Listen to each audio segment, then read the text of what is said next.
What we need is people who are like-minded and spirited and ready to take this as an opportunity to examine our beliefs and our practices and grow from it. I realize that maybe delivers callously in some ways, but I don't mean to.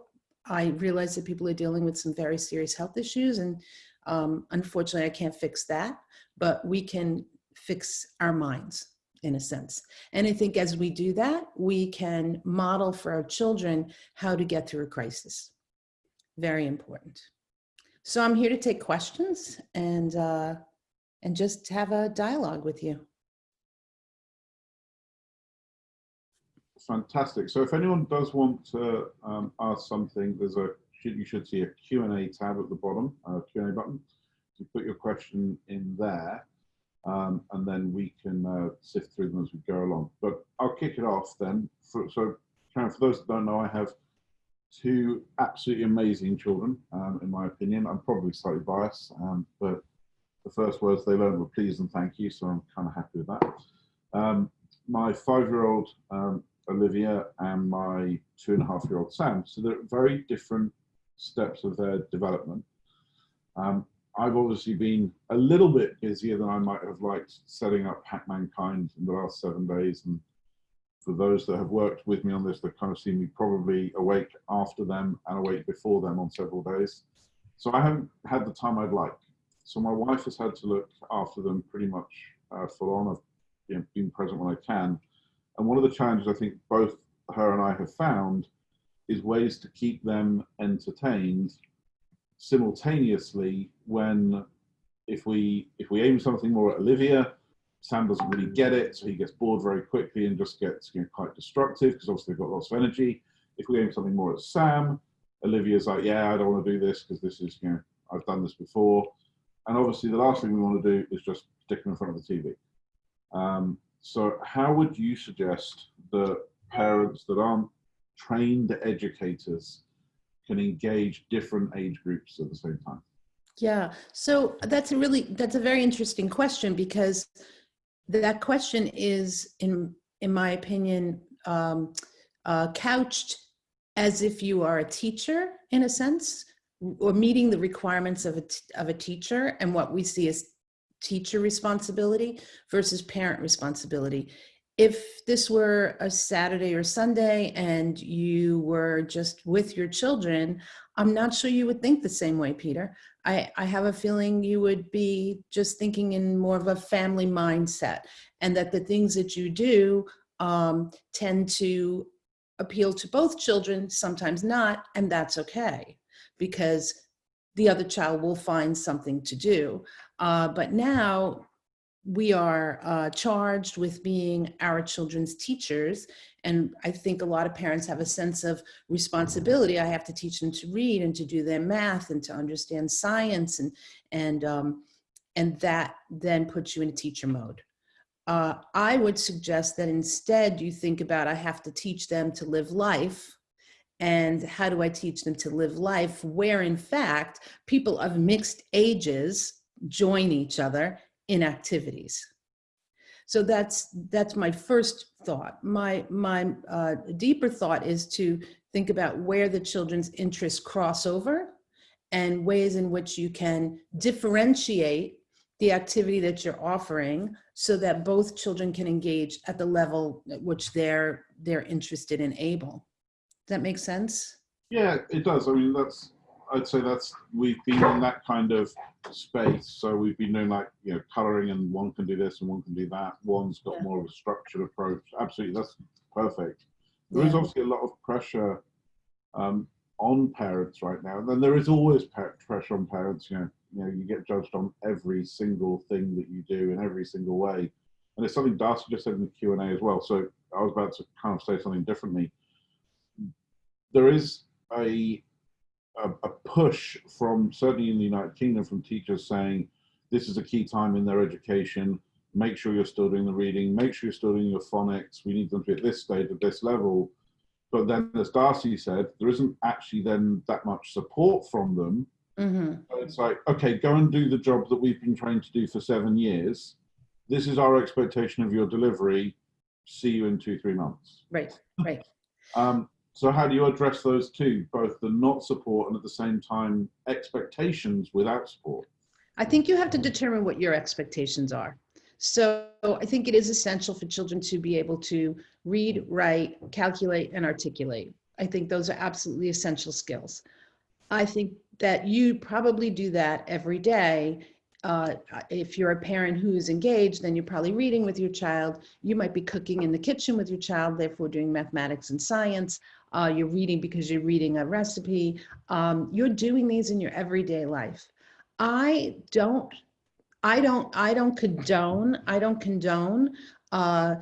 standardization. I don't condone the idea that at 5 a child should be doing XYZ, and at 8 they should be doing XYZ, and at 11 they should be doing XYZ. It's ridiculous. We all develop at different paces, and we develop different skills at different times. Some children will read early, some children might not read till the age of 10. It's just kind of the way we evolve and the way our brains evolve. So my thought is to live life in your everyday. What I would do is I would look at what the teacher wants the child to learn, and then I would think about why. Why is that important, and what's the why behind it, right? Then if you can figure out the why, then you can talk to your children about the how. How should we learn this? How can we do this work? And then do it the way it makes sense in your home with your children. They're not in school, they're home. And so you don't have to be the teacher, you have to be the parent who's teaching. And I think that takes a lot of pressure off of parents. And if the schools aren't satisfied, so be it, because ultimately you do make the decisions about your child. That's amazing, and yeah, that's probably close to my. Yeah, okay, we'll see what happens. Yeah. I think it's probably easier well, no, it's harder but easier. It's a little bit easier for us as we have 2 children, and I think every single parent when they have their second child goes, yeah, okay, I've got this now, and then you go, oh look, this is a different human being. Yeah, yeah. They have different wants and needs, and you know, one of my children can sleep through an orchestra going off next to them, and the other you can't tiptoe next to their room. One of them likes a hot room, one of them likes a cold room. They're all different. So how then? So yeah, so what I was getting to with that was understanding having those differences presented to you in such a visceral way gives them a hopefully, for if there's any parents here with only a single child, hopefully they can take something away from that, because they are all so different. The stages that they learn things are different. So as you said, that expectation that at this age they'll do this, at this age they do this is ridiculous. And yes, as a country, you need a framework so that you can identify, maybe you don't agree, but I think having some standardization with then common sense applied across it is where I would say it maybe works. But what are you doing as teachers differently than the teachers I'm experiencing to help your parents and your children? Yeah, so as you mentioned, our school is really quite unique, and it is project-based, experiential, hands-on, but most importantly, it's learner-centered. So our curriculum is not pre-written, it is mapped, but the direction it actually goes in is dictated by the children we're working with and the direction their interests go. So we understand that we have to teach them the reading, writing, articulation, mathematics, those sorts of things. But how we teach it, or through what subject we teach it, can vary, and it does vary from class to class and from year to year. No teacher could pull out a lesson and say, okay, I'm going to deliver this lesson to my classroom next year, and the year after that, and the year after that, it won't work. So for instance, we had when we came together as a staff last year, we realized everybody was interested in the ocean, although different perspectives. So there was a classroom that was interested in environmental issues. There was a classroom interested in marine biology. There was a classroom interested in waterways. And so we looked at it and said, okay, we're all interested in something that is similar. We put up a board and we showed what the classrooms were doing around this subject. And then people could go to the different classrooms for expertise. So you talk about that sort of cross-curricular experience of older children teaching younger children teaching older children, the same as in your household, right? But what I think is most important is that we are live with our students now. So we didn't make a bunch of packets and send them home and say, here, parents, teach this.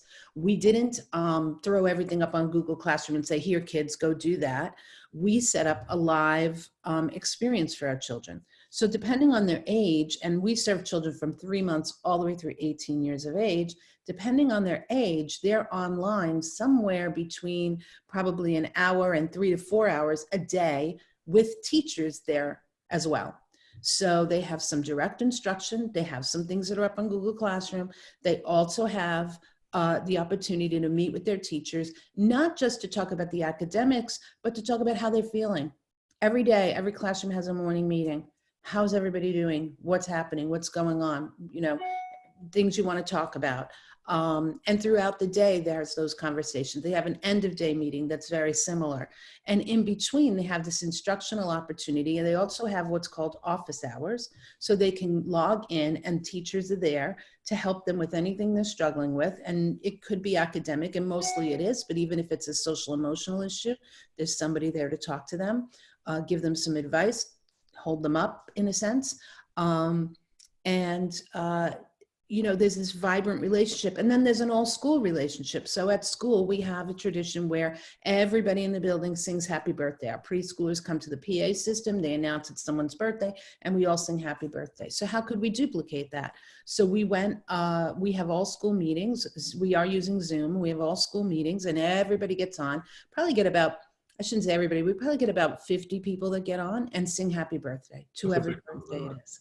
I've had morning coffees with parents. I've had lunch with parents. Tonight I'll have a parent meeting where the parents are going to share what their expertise is and what businesses they have, so that maybe there's some crossover within the community of people helping people.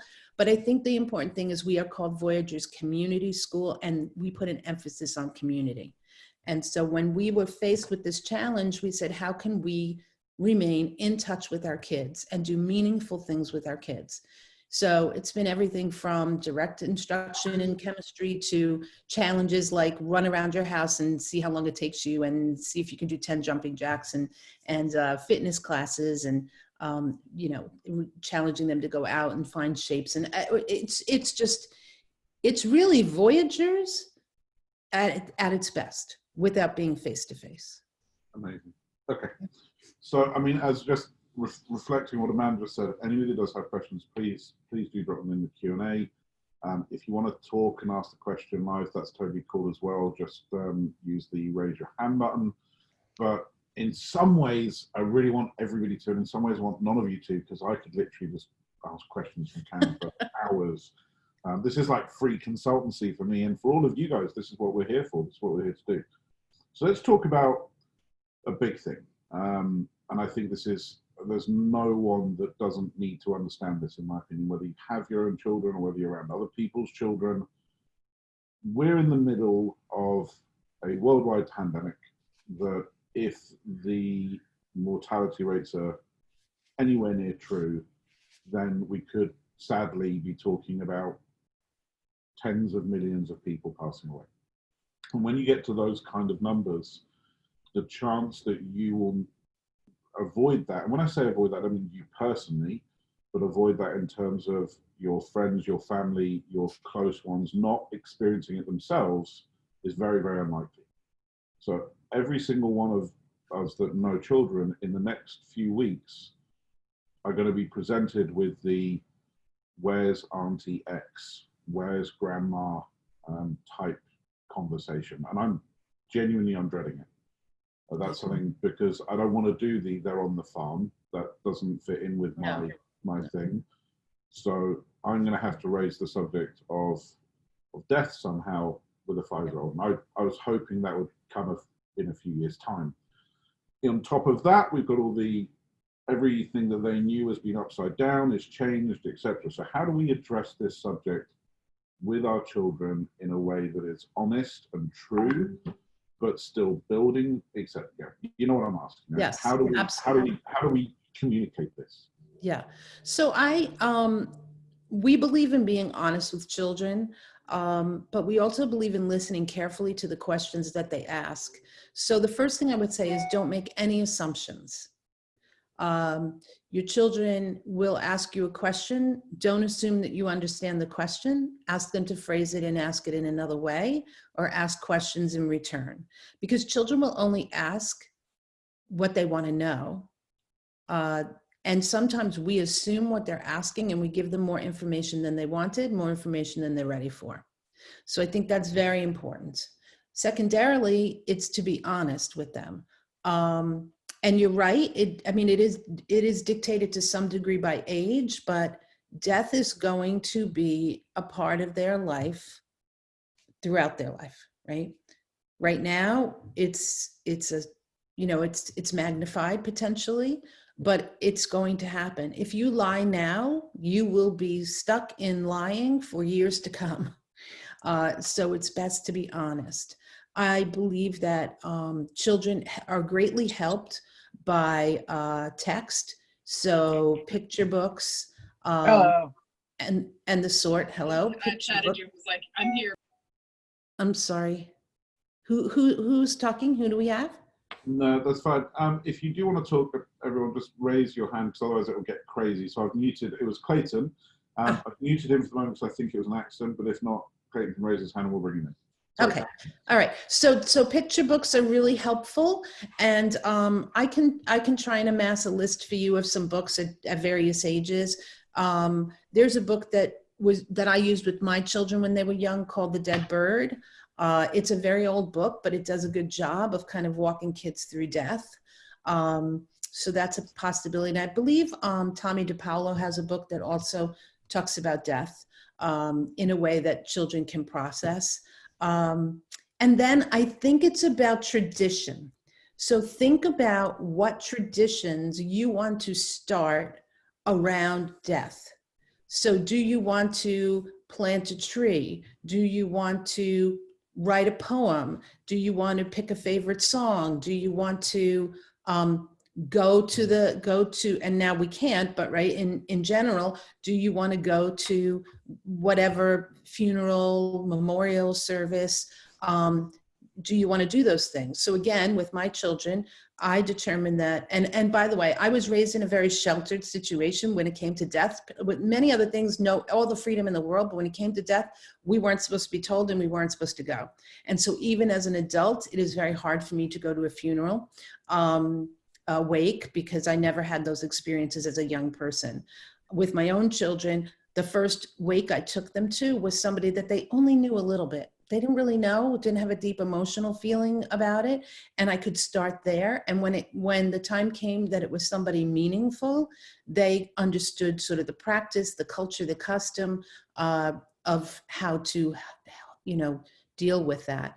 So I think we don't hide it. We can hide it. But we do it, and we make some mindful decisions about what we're going to do with our children around death and how we're going to help them to process it. I want to say something else. It's really essential right now to limit your children's access to media. Unfortunately, children, particularly at young ages, when they see a news story, each time they see it, the same story, they think it's happened again. So we saw this with 9/11. They would see repeatedly the plane hit the building, the plane hit the building, the plane hit the building, and they thought that happened thousands of times. It became more and more magnified for them. I didn't know that. Very important to shelter, I believe, to shelter them from the news and tell them what you want to tell them when you think it's appropriate to tell them. I didn't know that. That's an amazing thing, and I guess it goes back to the the repetition on everything from positive side, reading and manners and but then absolutely it happens on the negative side as well. Yeah. Tim's raised his hand, so I'm going to unmute him and let him come in. I was just wondering, what type of online and offline resources do you have for stuff like this? The book about the bird is great, but what else would there be? And I think it was really incredible to learn that, to reframe a child's question so you can make sure that you're giving them the information they're requesting, because I never thought of it that way. So thank Yeah. you. Yeah. So Tim, you're asking about books specific to something or just in general?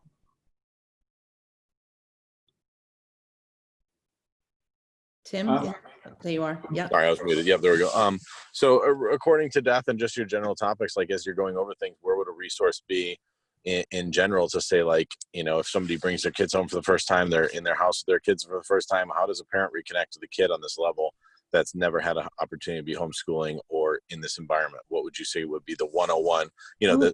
the kids are at home for dummies book. Like, where would you Yeah. say there's 1, 2, or 3? You know, Like, there'll probably be. I personally homeschooled my children for over 5 years, so I have a great grasp of it. But I was just thinking, wow, a lot of people are experiencing something now for the first time ever. Yeah. So, like, where could I point them? Yeah. I don't know that I believe there's one absolute source. We are in a whole new world. I mean, there are children that are homeschooled, right? Their parents have chosen that, prepared for that, and continue to educate themselves as they educate their children. This was foisted upon people, right? They weren't ready for this.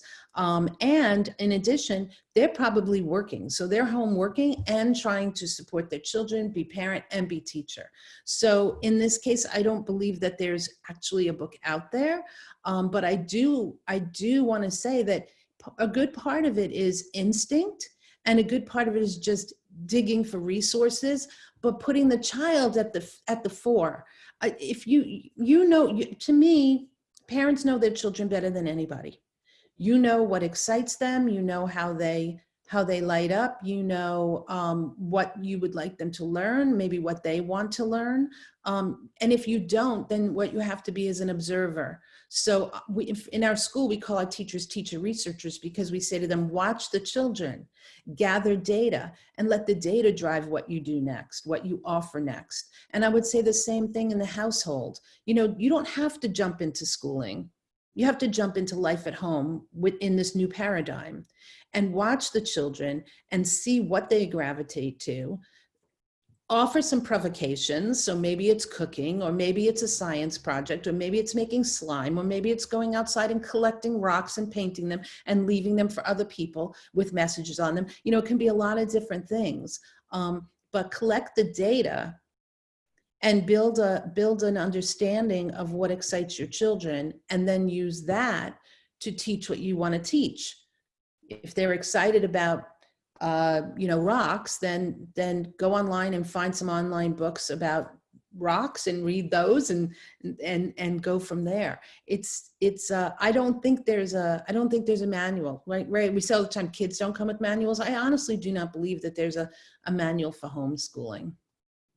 That's amazing, thank you. And I would append your answer or slightly by saying, that's what we're doing here, Tim, right? This is, you want the authoritative source on how to do this. It's every Thursday on hackmankind.com, where Karen's going to be answering these questions. We're going to take these videos, we're going to save them, we're going to caption them so that everybody has resource to all of these things. Because I think it reminds me of when we were expecting our first child and we walked into a midwife's appointment, and they said, you know, we're just here to answer any questions you have. And I said, great. I only have one question, which is just, can you tell me everything I need to know, please? And she went, sorry. And I went, well, that's the most stupid question ever. I've never been in this place. I've never had a child. I don't even know the questions, let alone the answers. You know, just tell me everything I need to know. And that, obviously that's facetious, and I was under a bit of stress, but it's a very similar situation.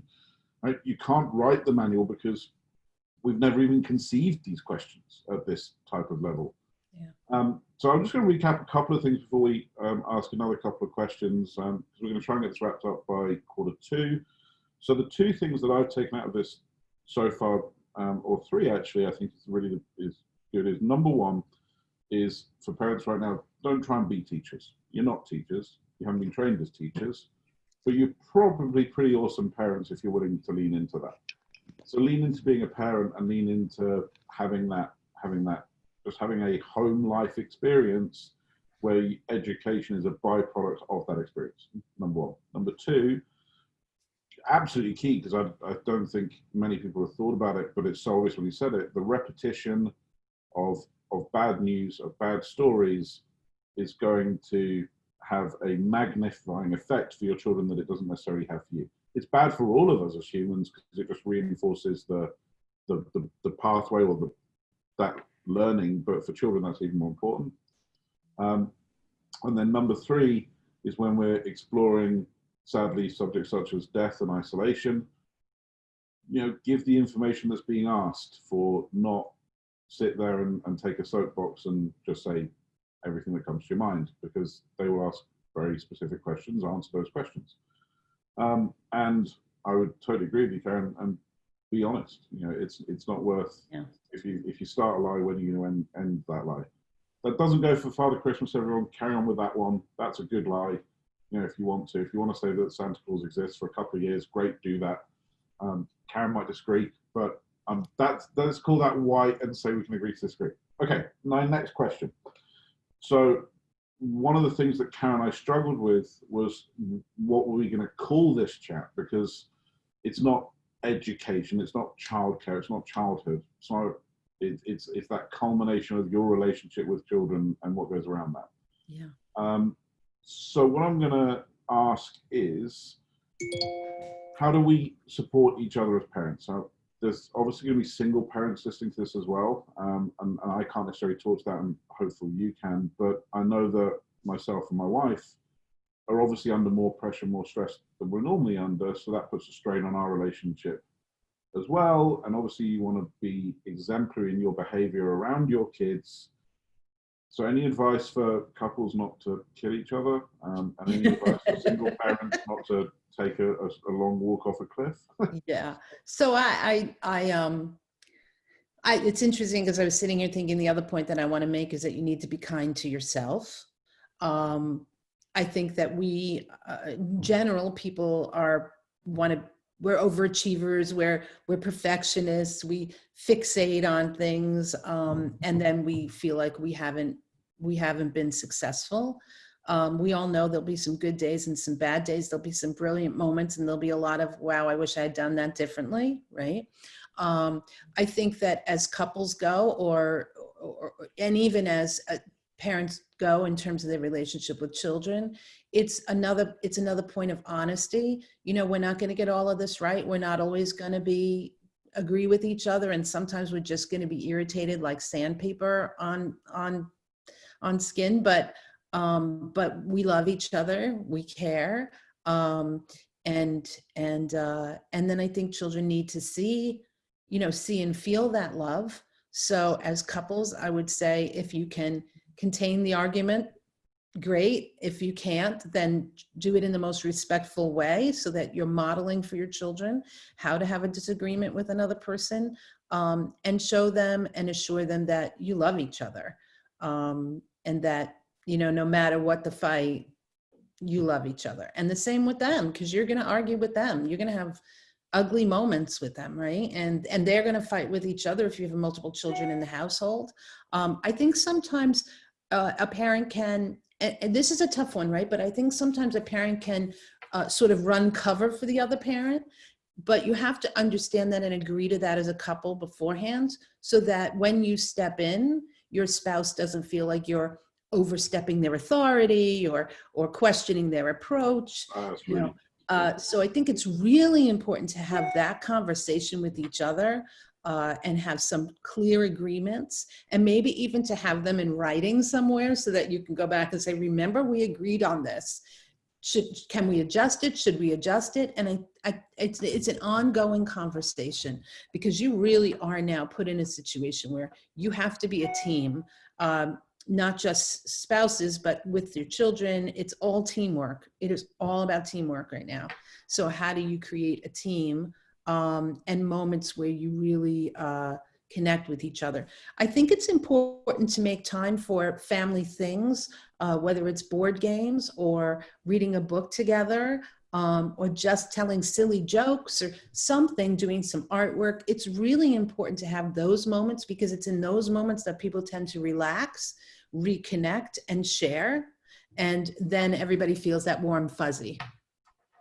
That's absolutely amazing advice, and it's something I probably don't get right as often as I wish I could. Is, again, when you talk about and I can't talk to single parenting, but from a husband and wife perspective, yeah, when do you jump in when you're looking at something from the outside and you go, this is not going well, and I can see it's not going well, and I know the other person isn't necessarily handling it the way they'd want to handle it.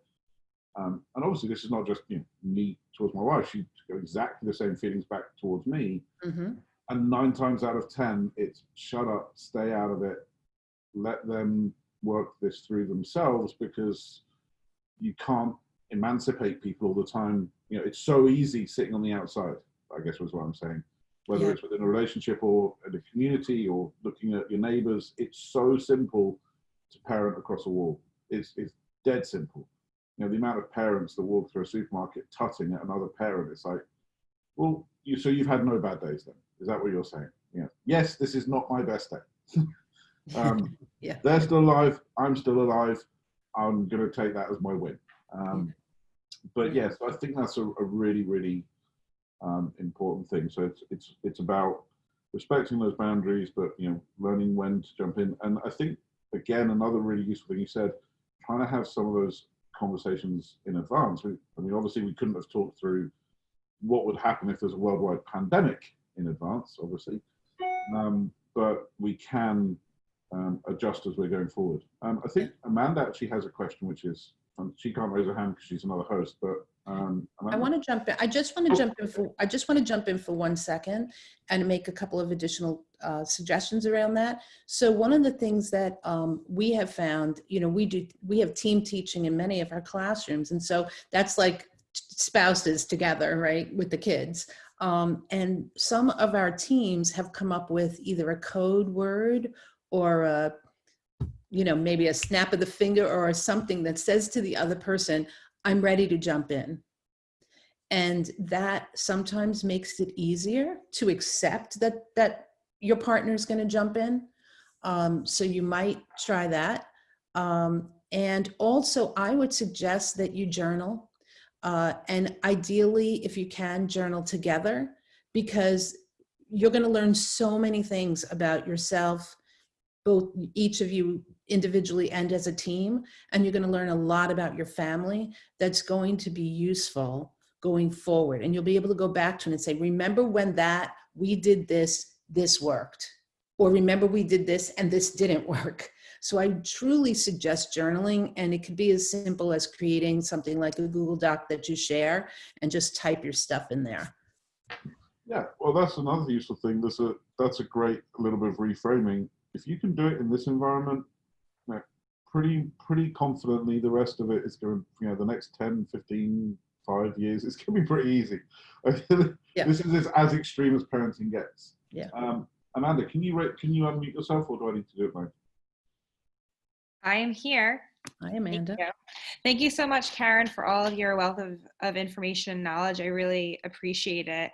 So my question is based around anyone who is a parent or is an older sister or sibling, and talking about scheduling. You brought up some beautiful things on this call about making time to reconnect with your loved one and spend time with your kids outside. But what do you recommend for us at home, where at school you had such a rigorous schedule of knowing when things start and stop? Do you recommend doing that at home? And if so, how do you create structure? Yeah, so routines are really important. I believe routines are really important right now. Otherwise, you've got a bunch of people hanging around in their pajamas, bored and not knowing, right, what to do. Or maybe 4 corners of the house and you're not coming together at all. I've heard a lot about people not getting fresh air, not getting exercise, not getting out. And I realize that the conditions and the limitations are different in various places according to rules. But where you can, well, first of all, I do absolutely suggest that you come to some agreeable schedule so that, first of all, healthy meals are a part of it. Maybe cooking together is a part of it, or maybe rotating cooking responsibilities is a part of it. I mean, it's something you have to figure out, but healthy eating is essential.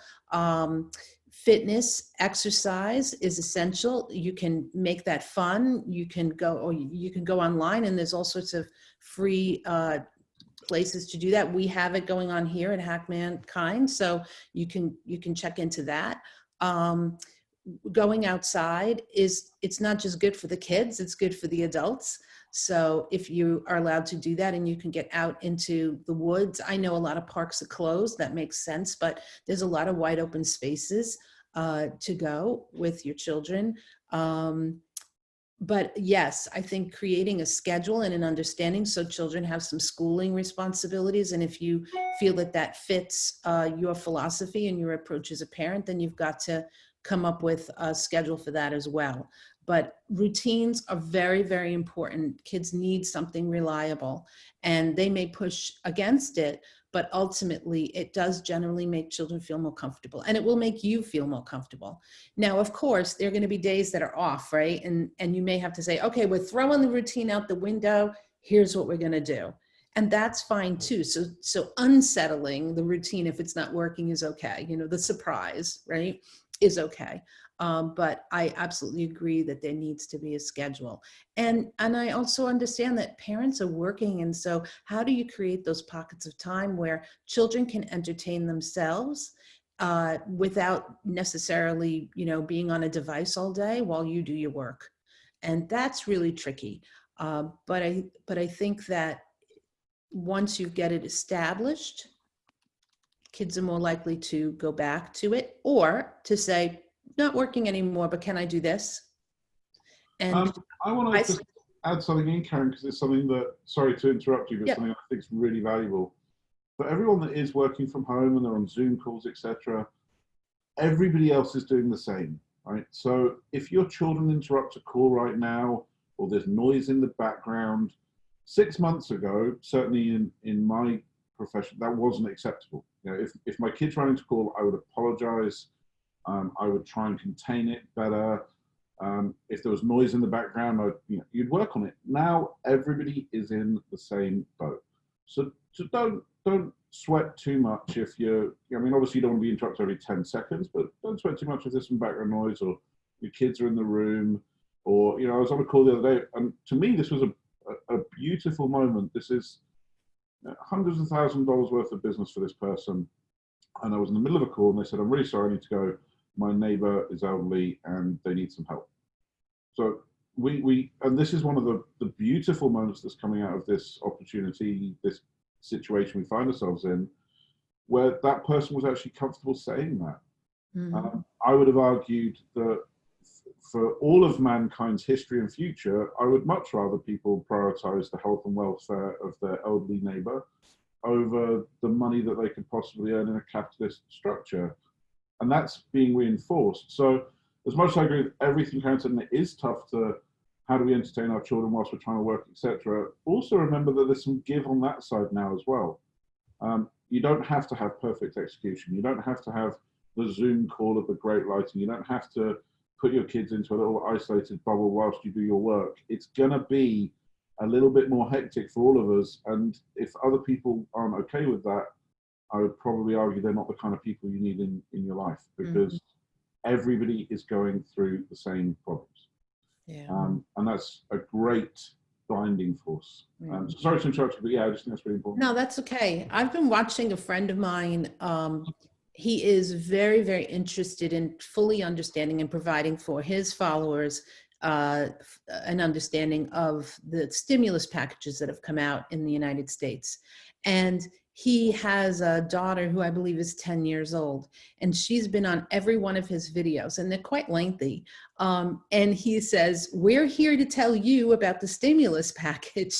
And it appears to me that she understands a good bit about this stimulus package, and what she doesn't understand, she is curious to.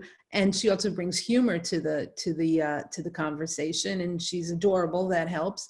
But here's a way that he's incorporated his daughter, who's home, into his work. And so I wonder about that sometimes, that we could be teaching our children things we never thought we would be teaching them, things we thought they'd never be interested in. I can't imagine a 10-year-old being interested in the stimulus package, but she's been on screen for about 5 days now, and she's perpetually interested. So think about that. I mean, it's the idea of thinking outside of the box. You can share your work with your children. They want to know who you are and what you do. And this is the first time for many kids that they can see and hear what you do. what your career is all about. That's a learning moment. That's a teachable moment. So I say don't hide it. Don't necessarily protect them from it unless it's something that you feel is over the top in terms of their exposure. Let people know I'm home and I have 3 children home, so we're going to do this, but you may meet my kids. And I'd like to meet yours, and I'd like to meet yours. And that really opens the door for possibilities. Amazing. Okay, I'm going to wrap up. We've got the takeaways in the chat and we'll post them. My wrap up is bizarrely on this one is not about children, because you said something, we all have our soapboxes we can get on certain subjects, but you said something that I find amazing it's almost a blind spot. So if your kids are grouchy or they're not well behaved, you'll say, oh, they didn't sleep right last night. Or if they're not being kind to each other, it's like, oh, have we given them water? Have we given them broccoli, etc. And we have this superly well-defined lens for our children. What I'd like to actually wrap up with is I'd like everybody on this call to remember that us adults are just big versions of those children. So if you're grouchy, I'd ask you to consider your sleep habits. If you're having a fight, I'd ask you to consider your hydration, because we are so well dialed in with our kids as have they slept, have they had water, have they had exercise, and yet when it comes to us, we're like, meh, it's the COVID-19 or it's that person was mean to me. It really isn't. All of that stuff is real. It's present. Yes, there are. You're going to have arguments. Yes, you can have fights. But if you've looked after your foundations of hydration, of exercise, of fresh air, all of the way your brain works, the way your body works will all change to the better. So whatever good things you're trying to do for your children, try and do them for yourself as well. Yeah. Thank you so much, Karen. Peter, can I add one more thing? I want to add one more thing. I need you to leave with this thought. So as human beings, we need smiles, we need hugs, we need assurances, no matter your age. And so please remember, even in the most trying times, smiles, hugs, and assurances. Kids really need it, and you need it. You might not realize you need it, but you need it. So I leave you with that thought. Fantastic. Thank you very much. And my final is just say we have some new members on the call today. And as we get bigger, it's not going to be possible for me to shout out to everybody. But Emma and Nikki, it's been really glad to have you here. I hope you got some value from this. And everybody else that has already been around for a few days, thank you as well. It's a beautiful movement, and I'm so excited as we carry on growing and humbled and honored to serve everyone. Thank you very much, Karen. So Karen Giuffre, Director and founder of the Voyager Community School. All the links that you need to reach Karen will be in the chat system. And personally, I look forward to seeing you tomorrow for our next expert call. And obviously, Karen will be here next Thursday. Yes. Thank you, you. everybody. Have a beautiful day. Thank you. Cheers. Bye-bye.